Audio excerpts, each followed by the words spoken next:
show. We got a good one for you. We do. We have, well, an old favorite. Yes. She's not old, but No, she's coming back. that's right.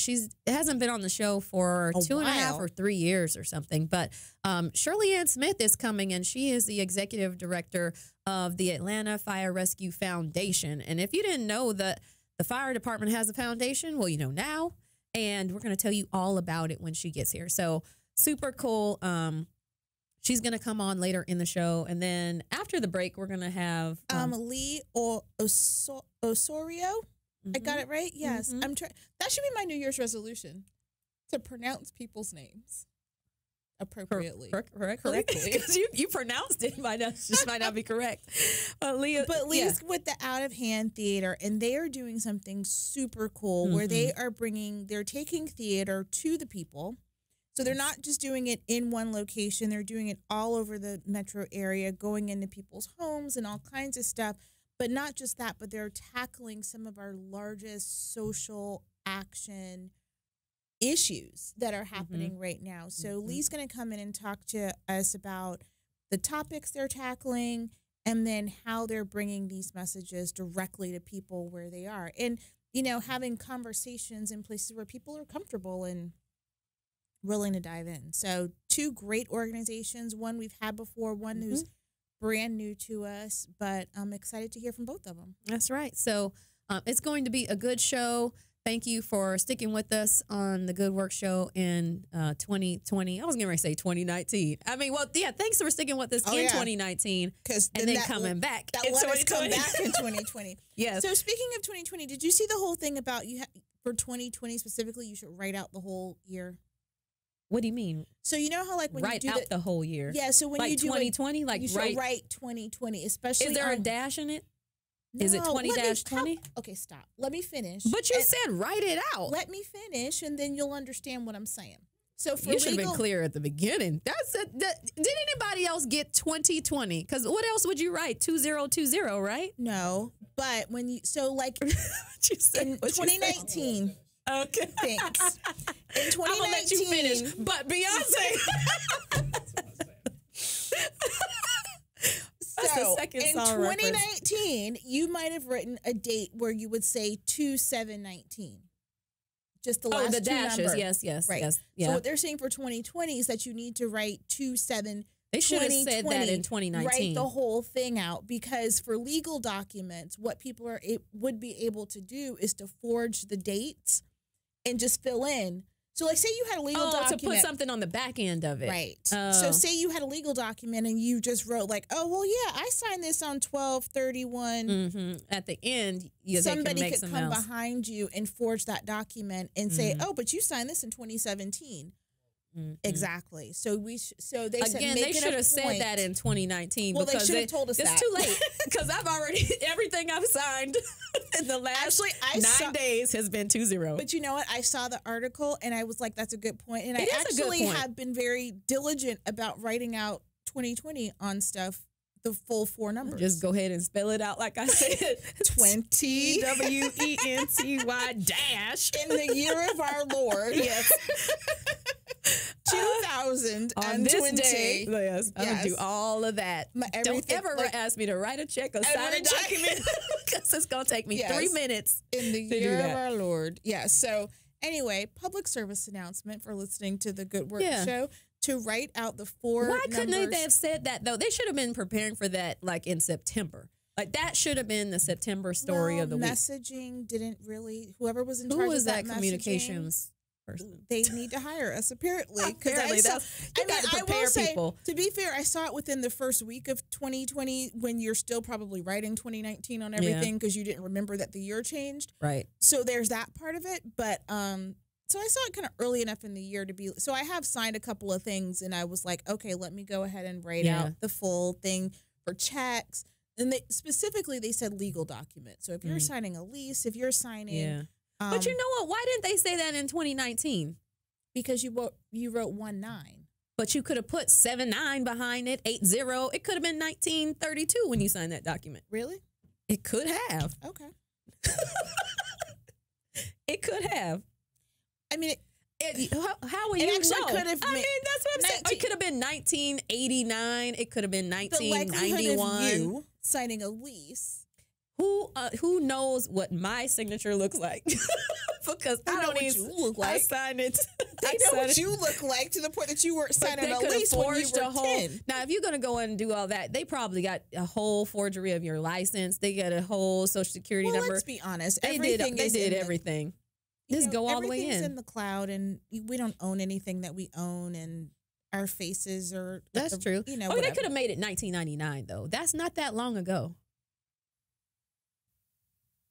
20 years. Huh? It's 20 years. I know, but you could have signed something 20 years ago. You were surely here. I'm just saying, but the likelihood that you had something from like 2020 that to like 2018 is a lot more feasible than a 20-year gap. Depends on how old you are, though. Well, that's true, because if you were a senior, that 1999, But I wasn't signing anything important and legally binding. No, not a senior in high school. A senior citizen. Yes. Right. I just don't understand how this spiraled. I just thought I just thought that they should have warned people. Now, I can see if it was like, don't put 18 and then like nobody's going back to the 1800s. But 19-something was not that long ago. Well, I guess so. So, or they should have done that messaging before. This little snippet of information and said, that's a good idea, and move on. This didn't require. What fun would that be? That's never any fun. Require this level of. Most things don't, but that is so true. But if we look that back is at the point of this show. We've got at least this first 10 minutes. I know we've got Rashad in the room, and hey Rashad, you should come over here. Come here. his face. He was come like, say no. hi to the people. This is Rashad Christie. Hello, this is Rashad. Hey, Rashad. We just said that. We did. So Rashad does our social. So if you see any of the stuff that we're doing online, and Rashad's responsible for all that. But Rashad also is forced to listen to this show every week. I thought you liked the show. I know. So wait a minute. This is how I think Rashad listens to the show, because I walked around to our desk earlier and I was like, Rashad, you have on a hearing aid, but it wasn't. It was his ear pod, but it was to the back. I think that's how he listens to the show. Like, I don't really want it in my ear. I just want to pick up on cues. I have to hear it just to get the names. Yes. So I'm gonna let it hang halfway off, because this is disturbing to me. I feel like that's how he listens to the show. Rashad, thanks, Rashad. Yeah. But Rashad, in listening to the first 10 minutes of the show, probably knows us better than anybody else at Goodwill. That's true. That is true. Because nobody else listens to our show. But he's heard all the stories. He knows about my dad. He knows about hot dogs at Sam's. Who? LeBron. Well, I said Ron. I'm like, who's Ron? LeBron. LeBron. What in the world? Why? Oh my goodness. Thank God we have really good guests coming in today because to bring this back together. But I really want to say now that big shout out though to Atlanta Fire Department, Fire Rescue Department. Yes. Tell us about it. I will. Now I'm interviewing you. Tell us all about it. Yes, I am. So Chief Randall Slaughter is in my Leadership Atlanta class. Shout out to Chief. Yes. Woo. But he invited us all in Leadership Atlanta if we wanted to do ride-alongs with the fire department to do that. So I got a chance to ride with the folks at Station 20, A shift, just to make that clear, A shift, with Captain Brock and the team.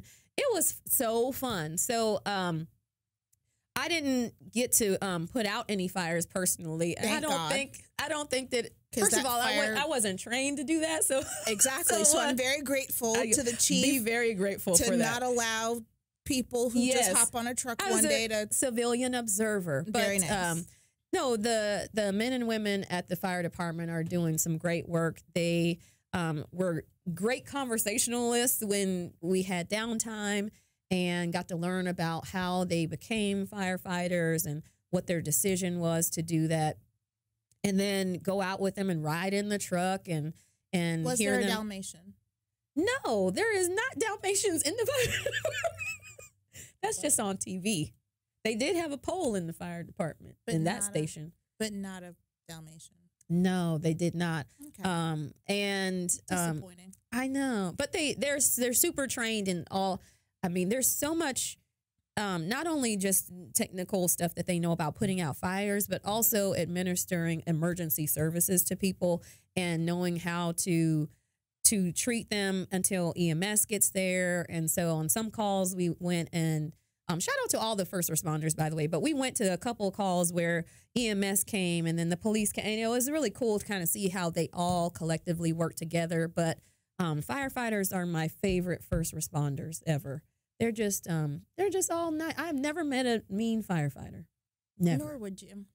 But no. I will say that maybe they're out there, no, but at least not in Atlanta. I haven't come across one. Firefighters have also done really great marketing.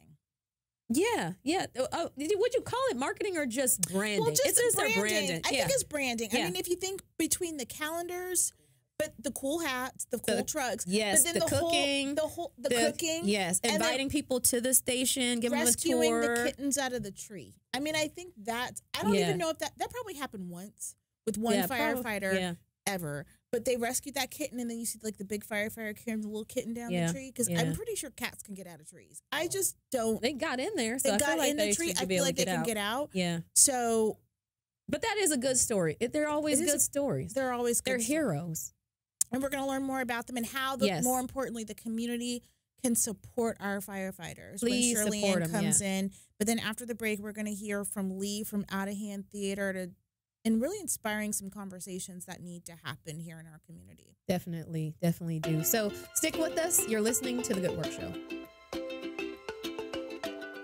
To learn more about the show and how your company can tell their story, like us on Facebook and follow us on Twitter @Good Work Show. Welcome back to The Good Work Show. We are sitting here with one of our favorites. It's a friend of the show, Shirley Smith. Yay! Hello. If you didn't already know, she is the executive director for the Atlanta Fire Rescue Foundation. Welcome back to the show. Well, thank you for having me. It's a beautiful Thursday, so I'm glad to be here. Yes. Oh. So it's been, I don't know how long since you'd last been on the show. Too long, yes. Yeah. Yes. Almost 2 to 3 years, I think. I was trying to remember, and I'm like, it's been a long time. I know. And your hair was short. It was very short. I had just shaved it off. So this is the growth since then. So that means it's been too long. That tells you how long it is. Yes. I know. Okay, so for people who don't know what the AFRF does, definitely tell us about what you do and what the mission is. Okay, so the Atlanta Fire Rescue Foundation is the nonprofit arm to the Atlanta Fire Rescue Department. Our role is to actually stand in the gap between what the city of Atlanta provides and what the mission of the Atlanta Fire Rescue Department is. So most people don't realize that the city of Atlanta's budget is about 80% just salaries and benefits, meaning it leaves very little room for the firefighters to actually get things accomplished in an efficient manner. So when they don't have the financial resources, it's the foundation's job to try to find those out in the community so that they can actually keep Atlanta safe every single day. Yeah. So let's talk about what those gaps are. So what's the stuff that we're not getting from where people probably think it comes from? Yeah. That's actually coming through from the foundation. So let's talk about big level. In 2019, the city of Atlanta started with about 204 vacancies for the fire department. Wow. Meaning that's about a quarter of the workforce that they need every single year. So just like a quarter of people shouldn't set their houses on fire. Absolutely. Okay. So we were needing critical personnel, right? And so what we did for the fire department was actually launch a recruitment campaign. And while we were focused on just overall recruitment, we were also focused on diversity, meaning we were lacking women, we were lacking members of the Latino community, and also membership from the LGBTQ community as well. So we launched a Step Forward campaign on their behalf to allow them to actually recruit more personnel. But what you probably have seen in the media most recently is our win with the partnership of Mayor Keisha Lance bottoms in terms of their pay raises. Yeah. So City of Atlanta firefighters this past December actually received a 25% base rate increase on their pay. Woo! Yes. Meaning Can I that's have one of those, Elaine? And Sure. In about a few years, once I retire, you can have anything you want. So here's what's important about that pay rate. Almost every single fire department next to the city of Atlanta made more than the city of Atlanta, Wow. which meant we were not being able to actually recruit top talent when it came to firefighters. So with these pay raises, it now actually allows the fire department to recruit more individuals and to have more diversity, thereby just meaning that the city is safer because we have top talent serving you. That's great. That's remarkable. And I mean, that's 25%. It sounds huge, and kudos to the mayor's team and to you and to Chief Slaughter and everybody who worked really hard to make that happen. But there's still the need for the foundation. That's true. And so so I want to make sure that we do celebrate that, but we also, I think it's great that you exist, and the organization exists, because there are a lot of needs that the department might have, and we want to support our firefighters because they're all helping to keep us safe. So one of the primary initiatives, though, that you have is to strive to help everybody be safe in Atlanta. And so you've got a community emergency response team, because while the raise is there, you still have to recruit all of the people. So it just happened. So there's probably still some shortages there. But in the interim, the foundation is doing a lot of things to help the community get involved and making it safer. So can you tell us a little bit about that? Yeah, so I will tell you, I'm Puerto Rican born and raised, and so I'm very used to national emergencies, right? And So, I used to work for FEMA, so when she's like community, I'm like, oh, a CERT team? So I'm like, oh, a CERT team. Okay. Yes. there you go. So in just the last 2 years, Puerto Rico has experienced a major hurricane that was devastating. And then in the last couple of days, we experienced the earthquakes, right? So major incidents can happen at any time, whether it's a man-made incident or whether it's a natural-based incident. So the CERT team, what it teaches our community to do is to learn how to be prepared when those incidents actually take place. So with such a small workforce in the fire department available every day, you know that they're going to be responding based on priority, meaning they might not come to you within 72 hours. So in that case, we're going to teach you to have the skills and the competencies you need to be able to respond to your family as well as to your neighbors. And what people don't know, it's a free program, guys. Do you get a jacket? You do. So I want one with the patch and everything. But does it say CERT on the back? It does. Okay. That's what you want. You want this. I want this one that says I'm fired. Well, you have to go to the academy for that. That's know, different. right? I will tell you that. So shout out to Ms. Telphany Morgan, who leads the CERT team here in Atlanta. So if you pass the CERT training after 6 weeks, you will actually get your own bag, which is your emergency preparedness bag. You'll get a shirt, a jacket, and a beanie hat. And they participate in almost all types of events.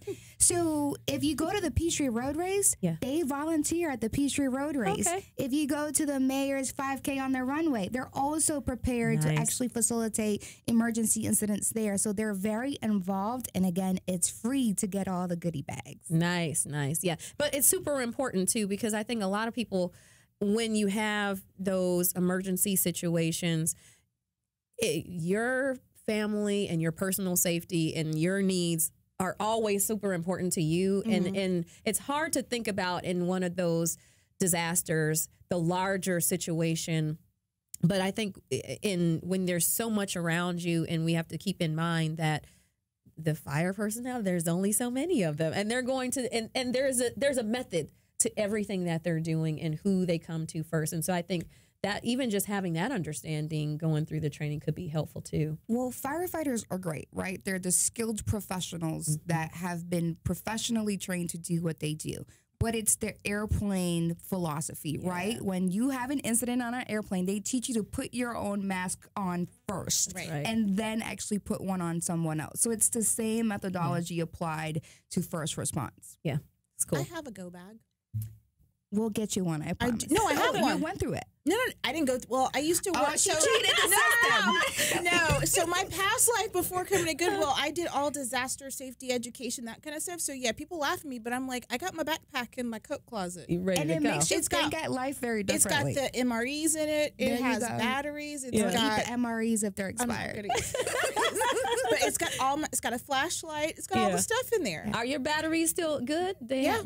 You check The them? batteries are good. Yeah, I do. You should put that together. That could be a business. You should put that together and It sell is a them. business. Oh. That's where I got that that's from. where you okay. That's where I got that one from. So Just if saying. you don't know how to put a kit together, the Fire Foundation will teach you how to put one together. Okay. All right. Or you cool. can buy one. Yeah, that's true. But On Amazon. you should get it from Shirley. Correct. No, I will. I'll get another one. How about that? Okay, Does that we're make you going to go through the training and we'll learn how to put it together so We'll we do can that. educate everybody. So, I would say clocks just went back, but they didn't. It's been a while. It still feels soon. I know. Recent, but they're getting ready to go forward, right? You spring it forward. spring forward. Yeah. So either way, we're kind of in the middle. They went back, they're going forward, but you're supposed to do stuff with your smoke alarms at that time. So talk to us about the program that y'all have about that. And it's more than just checking them. It's other stuff too. But. Right. So the Fire Foundation supports one of the main programs for the fire department, and that's the ASAP program, standing for Atlanta Smoke Alarm Program. So the foundation helps the fire department get fire alarms as well as the batteries and help you get the installations for them. If you're a City of Atlanta resident and you need a smoke alarm detector, we will actually send someone from the community affairs team or your local fire station to come install it for you. Your smoke detector is your first line of defense. And in order for us to reduce the number of calls firefighters go on, we need you to be protected. Most recently, right after Thanksgiving, we had to support a family that lost their home with 7 family members. Oh my God. Wow. We don't ever want to see that situation ever, ever, ever if we could prevent it, right? So if you need a smoke alarm, call the Fire Foundation or call the fire department and we will help you get a smoke alarm in your home. And just FYI, if you don't know, you need a smoke detector for every bedroom in your home. Oh. Yeah. Well, I need And some sleep more. with the door Yeah. closed. I do sleep with no, my bedroom door I closed. do too. Yeah. But I need some more. Yeah, I feel like I need Every bedroom. Yeah. I have like So why I have don't one, like, builders in the put one in hallway. every bedroom? Because my house wasn't built that way. no, mine is like in the hallway. That's Right. I mean, I have a few of them, but not every bedroom. I have one. So I do I think I have have one. I have a new home that was built in 2018, and our home actually came with Okay. a smoke detector in every In room. every room? Good. Okay, So good. it might just be something that newer, yeah. I'm homes sure have. because I'm gonna need to call our people. Yes. I need to call my alarm company because Yeah. So, how do folks support the work that you're doing and their local fire? Because I'm telling you, like, firefighters are the nicest. Well, I mean, no shade to any of the other first responders, but let me just tell you, firefighters are firefighters are the nicest. But you can go to the firehouse too. You can go up. visit, But right? see, that's the thing. You can walk up to a firehouse. You're not walking up to the police station with the same. Right. That's so true. It is, but it does feel very familial, and they're also super nice. But how do we support the work that they're doing and the work of the foundation? So the firefighters are indeed the good guys, right? I think they have a great image in the community. People are not kittens. afraid of them when they come up. The kids love them. You want to be one, right? You want to work out with one. Yep. But what I would say is we need more individuals in the community to step up and be a fire department ambassador. Meaning that we want you to be a part of the Adopt a Fire Station program. Last November, we announced at our Breakfast with Our Bravest that we wanted every single station in the city of Atlanta to be adopted in 2020. That's 36 stations that we need someone to commit to. An ambassador's role would be to adopt a station and commit to raising an individual goal of at least $5,000. It's an ambitious goal, but it's very needed. If you go to your nearby fire stations, a lot of our community would argue they need some work and they also need some support. And we need those dollars in order to actually make fire stations a great place to live and to work. Firefighters spend a third of their life at a fire station. And so we need to make them places where the firefighters want to be, and adopting a fire station is the biggest way to help. All right. Well, Shirley Ann, thank you so much for coming on the show. Adopt a fire station. Yeah. That's all you got to do. Just $5,000 is is really not that much. a lot of money. Yeah, so when it comes to, well, it is, but yes, you know but what I mean. And we'll band get you together. a ride along. That's right. Yes. And by the way, shout out to Station 20. Whoop, whoop. Thank you, Shirley Ann, for coming on the show. You. You're listening to The Good Work Show. To learn more about the show and how your company can tell their story, like us on Facebook and follow us on Twitter @GoodWorkShow. Audience, welcome back to the show. We are excited to be sitting here with Lee Osorio, who is the Assistant Artistic Director for Out of Hand Theater. Welcome to the show. Thank you so much for having me. Absolutely. So, Out of Hand Theater. I don't think I've ever heard of it. So I want to know. I'm excited. Tell us all about it and what your mission is. Sure. So our mission is to spark conversations to build a better world.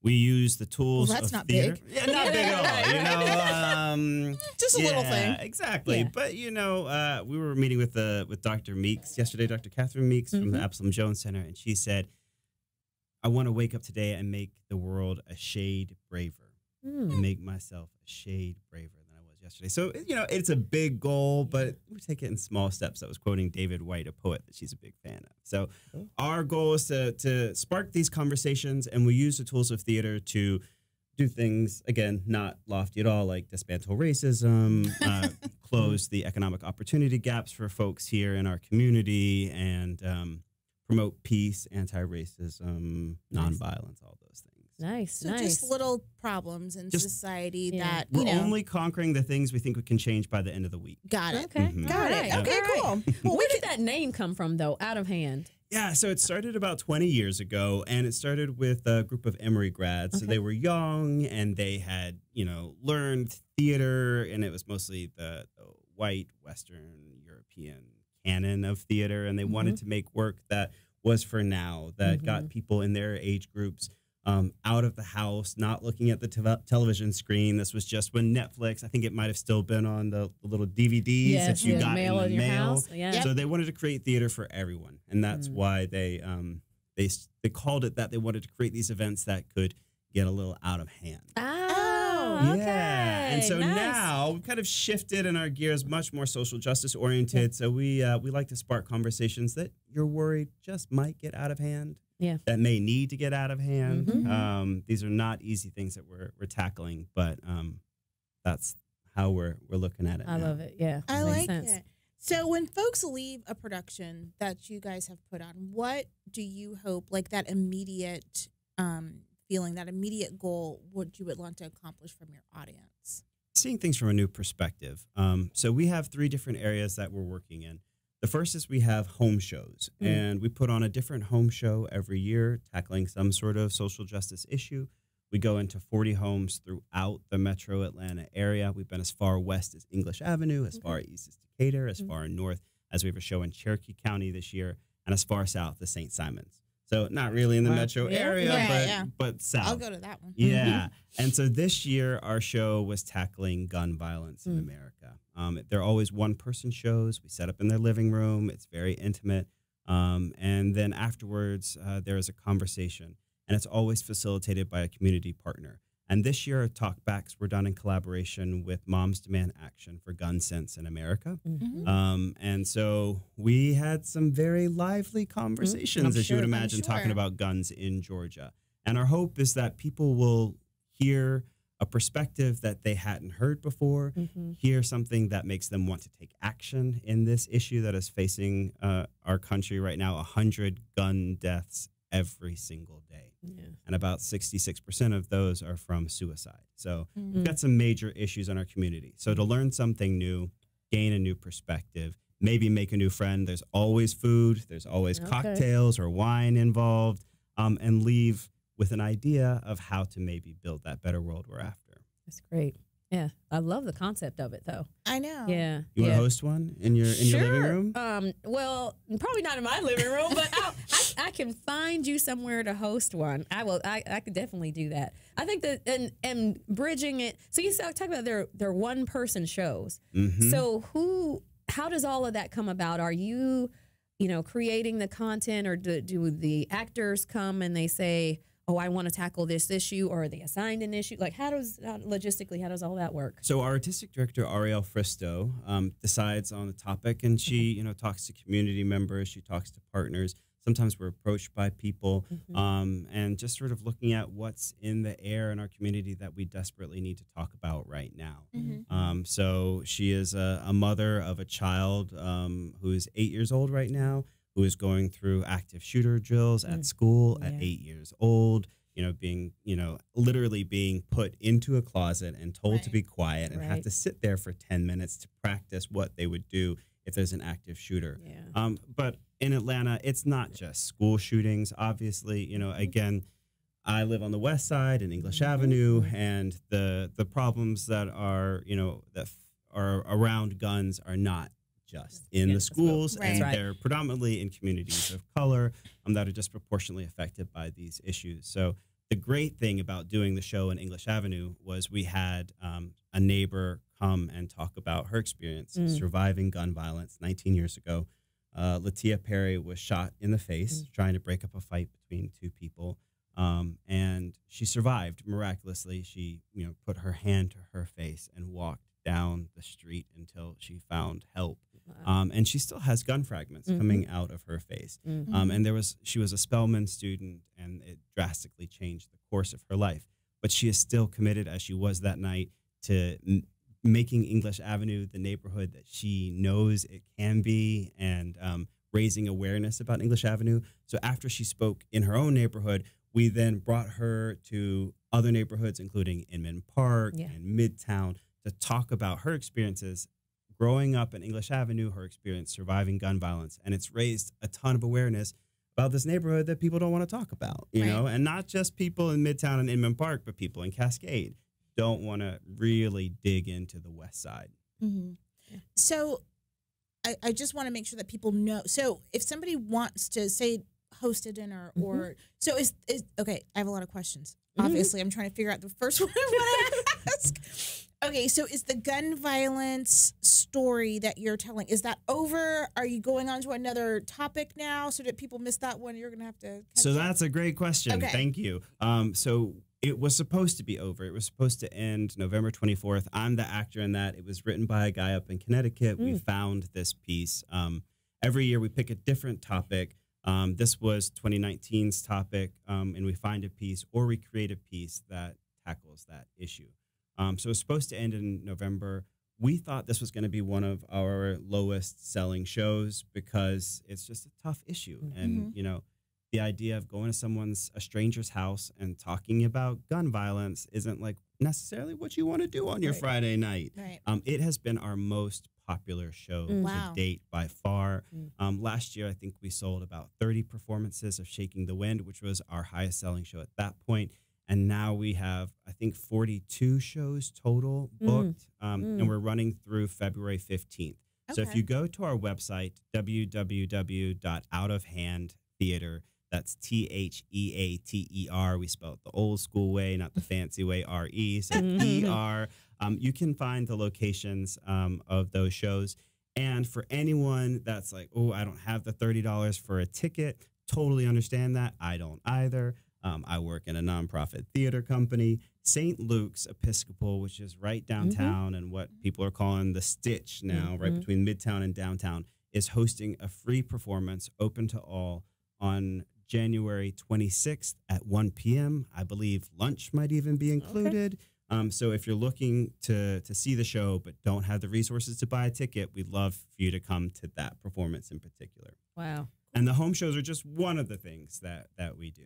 So one last question on the home show then. So it literally is somebody's house. So somebody basically volunteers to say, okay, I'm going to put my house up as the location for you to put on this performance. Okay. And do they have to provide the dinner? So yes, our host. That's why you can't do it at my house. It works both ways. So if the host wants to provide and it's not always dinner. If they want to provide the snacks and they want to provide the wine, we would love for them to do that. If they aren't able to, and you still want to host one, we will provide that. we are in the process. We have had some incredibly generous hosts. Yeah. I came on board in July to the company, and it's been amazing to go into some of the nicest homes in Atlanta and have them open their homes to welcome people.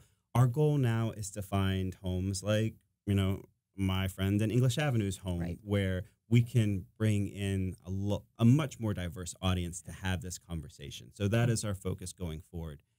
In 2020, the home show that we haven't picked yet, if you know a great one-person show about this topic, please contact us. But it's going to be about mass incarceration and the school-to-prison pipeline, and it's going to tackle that issue, which I think will be great because not only will we reach out to audiences that have been directly affected by that in the new year, but also we're taking those stories into homes of extreme privilege in Buckhead and in Marietta and opening their eyes, hopefully, to all of the systematic ways that racism has continued the legacy of slavery to today. Yep. And that's a conversation that needs to be had all over the city. Agreed. 100% agreed. So cool. Yeah. So you said if somebody knows of a show, so they may not know of a show, but they may know an expert on the topic or someone who is working in the space. Fulton County's DA office just did had their unit yesterday, recently, where they announced, that they were going to be investigating those cases where people were put in jail or prison, wrongly or not enough evidence, and for whatever the case. So all of those things. So maybe you have knowledge or the expert, but you don't know of a show to put together. Is that of use to you, or do you need someone to come to you with the whole package? No, that is absolutely of use to us. Every show that we do is a partnership with a community organization or a civic group. Okay. So like I said, the last show that we did was with Moms Demand Action for Gun Sense in America. The next show that we do, we haven't found that partner yet. Okay. It could be the Georgia Justice Project. Yep. It could be the DA office. So we are always looking for partners that are invested in the work that we are doing. And we'd love to have them on board. As I mentioned, it's not just enough to have the art. Afterwards, we ask people to go get more wine and then come back for a conversation. And it's always a facilitated conversation. So it would be great to have some of those folks in that facilitated conversation sharing their experiences as well. Okay. So we're going to take a break, Lee. We're going to come back, talk a little bit more about some of the work that Out of Hand is doing, and then give our audience another reminder about how they can get involved, because it seems like there's so many avenues now about how they can do that. So hang on with us, audience. We're going to take a break. You're listening to The Good Work Show. To learn more about the show and how your company can tell their story, like us on Facebook and follow us on Twitter @GoodWorkShow. Audience, welcome back to The Good Work Show. We've been chatting with Lee Osorio, who is the artistic director. I guess the art director, you guys. Associate artistic director. Yeah. Associate. No. That's all right. So I just butchered the whole thing up. So from Out of Hand Theater, theater company here locally that is through art and theater tackling some of our world's just toughest, challenging issues. Everything from racial inequality to gun violence, you name it. They are doing that through theater, but then also having the conversation, I think, afterwards is the part that I think is the key to what you're doing, not just bringing forth the art, but making people talk about it. And usually when you experience theater or some type of art, it's kind of cathartic and gives you an opportunity to talk about what you just saw. But to apply that to an issue of social justice, I think is so smart. And to keep people in the room. So often we send you out into the night after you've seen a show. We say, thank you, goodbye. We've got to clean up the theater now. Nope, we're asking you to stick around. We're asking you to invest. Have a glass of wine, of course, while you do it. Right. But always good. Yeah. But you're also talking to different people. So like if you go see a show and you leave, you may go to dinner, but you're going to talk to the people that you came with. Yeah. And you'll have generally the same perspective. So I think there is something, that added twist of you're talking to everyone who just saw it. So you get those different perspectives and not just the people that came in your car. Exactly. And that brings me to one of the other buckets of work that we do are these big civic collaborations. At one of our home shows in 2018 now, not last year, we're in 2020. There was a host who lived in Decatur, and Decatur, it hit the media. They pride themselves on being a very liberal and progressive city. However, they were having huge issues, as so many schools across America are, with great disparities in the way that children of color were being disciplined in their school and how that affected the academic outcomes that they had. So they started a conversation after one of our home shows that night. There happened to be there another group called One Small Change and Both And. They put on dinners to bring people together to have, these tough discussions about race and equity in our community. And they said, the thing about the dinners is you are kind of dependent on someone having a great story to share at the top. That's when they're most successful. If someone really opens up right off the bat, shares their very personal story about these issues, and then that gets everyone else going. But you can't count on that. Sometimes you have it, sometimes you don't. What if we have Minka, who is the creator of Shaking the Wind, write a piece about being a Black woman in America that kicks off a dinner? That was the germ of the idea. It turned into Decatur Dinners, which was a partnership with the city of Decatur, Decatur City Schools, and the Decatur Housing Authority. And on August 25th in 2019, we had 1,200 people that live, work, worship, and play in the city of Decatur come out to have a discussion about race and equity. And the entire event was launched by this play by Minka Wiltz, which was only about 15 minutes. But we had 70 different actors, all Black actors. We got her to change the script so it was older men and older women and younger men and younger women. There were 4 different versions of the script, 70 different actors all across Decatur simultaneously performing this play while people had this discussion. And you're exactly right. We curated each table to be people that didn't know each other, that came from different backgrounds, different ages, different races, having this really tough discussion about race and equity. And art really launched that conversation in a way that made it possible, made people comfortable opening up and giving them something to respond to. So it's not just like, what do you think about race? Right. Well, you know. Yes. It's a social construct. Right. So are those conversations facilitated? Because as the name said, sometimes those things can get out of hand.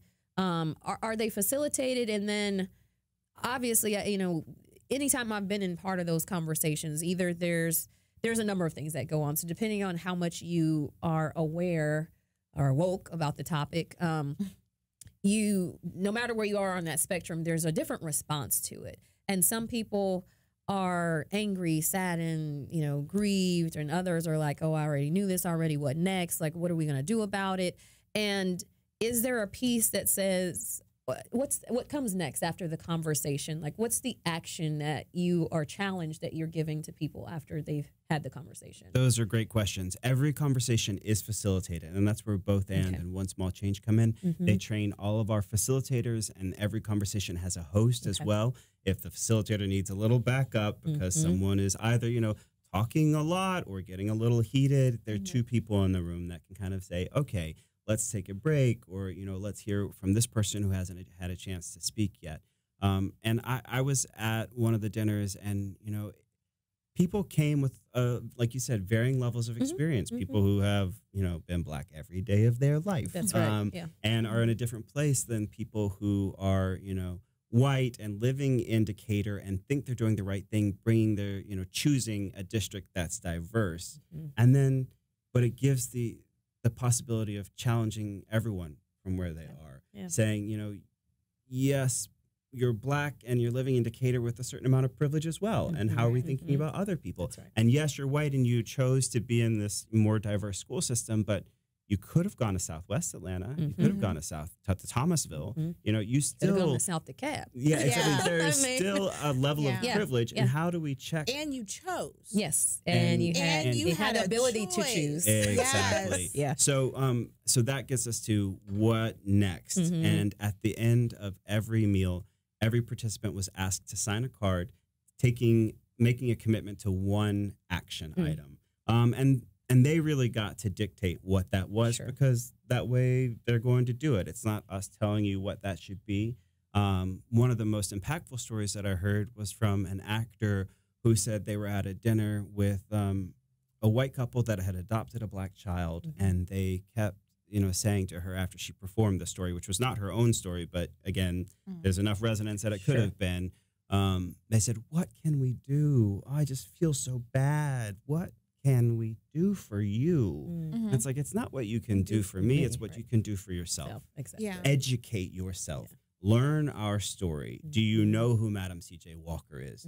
Have you read books like Stamped from the Beginning and, Ibram Kendi's new book, How to Be an Anti-Racist? There are, Michelle Alexander's book. There's so many resources out there that for people to educate themselves. It's not what you can do for me. That's right. It's what you can do for yourself, especially as you're raising this black child, and how to serve your child. Yeah. So was the dinner kind of like a one-off, or is this going to be a reoccurring thing? So we have had interest from around the country in bringing the dinners to so many different communities. We are most focused right now on the Atlanta dinners. Our goal is to have exactly. Our goal is to have 500 dinners in the month of September in 2020, and have 5,000 participants. So it's about 5 times bigger than we expected to have 100 dinners in Decatur. We had 120. I'm hoping we don't have a 20% increase in 500 because that's a lot of work for us. But if it happens, great. We'll make it happen. So it is coming here to our community as well. And have you determined the topic for that one yet? Or is it going to... So that one will be the same conversation about race and equity. Okay, cool. Because Lord knows we have lots of conversations in Atlanta to have as APS. If you look at the literacy rates, Lord, we need to have some conversations about race and equity. Absolutely. Which so should they start? Should people start? Because you need 500 locations, right? So obviously, I'm sure you could start doing that later on, but we're in January, so if you are listening and you want to host, please reach out to us, and we would love to put you on a list. We haven't started that part of the work yet. We're still looking for the partners for that. Talking to the mayor's office, talking to APS. We're looking for a housing institution, whether that be Invest Atlanta or another institution in town to partner with. But we would love to have them involved in that. I know we're running a little short on time, but since I mentioned literacy, I want to talk a little bit about Creative Kids, which is our education program.